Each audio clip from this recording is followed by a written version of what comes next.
Last week was one of those days that it rained after several months of no rain. And as I went around checking the house just to see what was going on, I noticed a little bit of water coming through a window. And as I went there to check, I could see that some rain had actually come into the inner track of that window. Unbeknownst to me, this window had a rubber gasket that just was not performing properly. But before this, I thought the window was just fine. From the outside, from the inside, it was sealing the air out. It seemed to keep the heat from coming in. But when it rained, it really showed that there was some flaw with that window. You know, our lives can be like that sometimes. It takes an anxiety, it takes a strain, it takes some hardship for us to realize that there is a kink in the armor. It takes that in order for us to realize there's some defect of character that we may have. The Bible says in Psalms chapter 139, verse 23 and 24, "Search me, O God, and know my heart.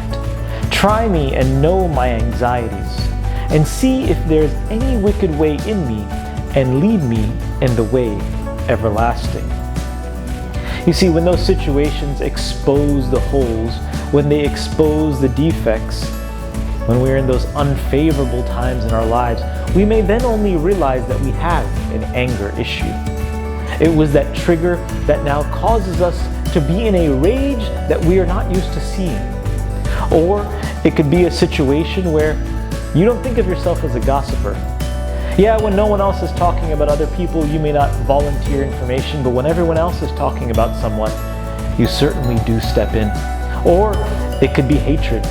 Yes, if we avoided all people that we never wanted to see, we may not realize that there's hatred within our hearts. It is only when we come into contact, eye to eye, and we see that person which we hate, do we realize that this resentment is eating within us. And we have to now deal with it. You see, we should be grateful for the times in which we find situations that show us those defects, because then only can we fix it. And fix it before it's too late. Fix it before we find a flood in our house instead of just a leak. So we can be grateful when those situations come about, because the Lord is working on us to lead us into the way everlasting.